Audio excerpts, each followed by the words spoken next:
자동차 사고로 인하여 타인에게 피해를 입힌 경우 가해자에겐 해당 손해에 대해 원상회복을 시켜야 할 책임과 의무가 존재합니다. 물론 사고 당사자 간의 가실 비율만큼 상계 처리가 적용되고 이미 지불 보증이 완료된 치료비에 대해서도 각자의 가실 부분만큼 공제하는 치료비 상계가 적용된 후 그 나머지 손해배상액만 보상을 받게 됩니다. 이 부분은 가해자가 존재하는 교통사고에서 공통적으로 적용되는 사안인데 보상 처리 빈도가 굉장히 높은 편에 속하는 자동차 사고 디스크 합의금 산정에서는 추가적으로 고려해야 할 부분이 있습니다. 그것은 바로 외상 기여도 문제이며 이를 사고 관여도, 기항증 공제 등 여러 가지 용어로 표현하지만 의미는 모두 동일하겠습니다. 디스크의 퇴행성 자체가 인간의 생리적인 노화 및 질병으로 분류되기에 해당 교통사고로 인하여 사고 이전에 없었던 디스크 질환이 발병한 것이라도 이미 가지고 있었던 노화된 퇴행성 부분에 대해서 보상을 요구하는 것은 이치에 맞지 않으니 사고와의 연관성만 정립하여 보상하려는 사고 기여도 적용 자체에는 이견의 여지가 없다 할 것입니다. 하지만 문제는 보험회사가 교통사고 디스크 합의금 산정 과정에 사고 기여도를 인정하여 적용해주지 않으려 한다는 것입니다.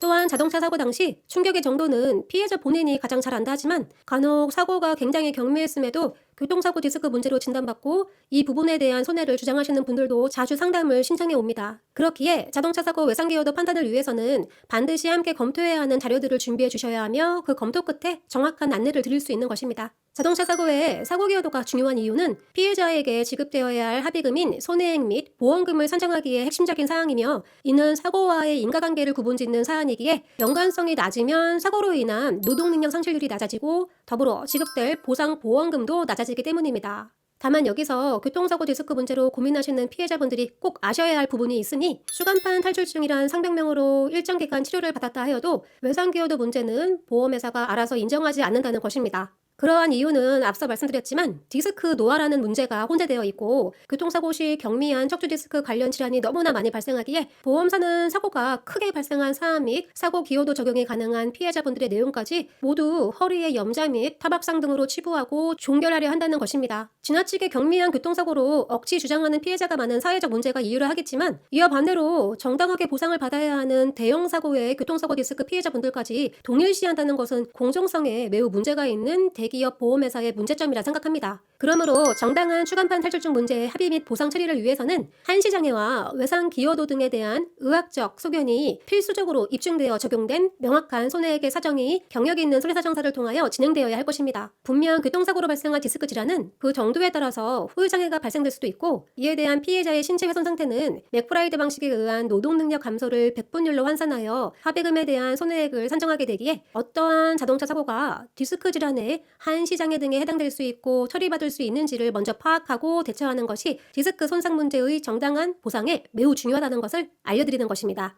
단순히 모든 추간판 탈출증이 퇴행성 디스크라 판단하여 보상하지 않는다는 것은 공정한 손해사정이 아닙니다. 혹시라도 본인이 겪고 있는 상황이 부당하고 억울하다 생각이 드신다면 지금 여기에서 자동차 사고 디스크 합의금 보상과 관련된 핵심인 외상기여도 후유장애 보상 문제의 답을 찾아가시기 바랍니다. 오늘도 시청해주신 여러분 감사합니다. 다음에 또 만나요.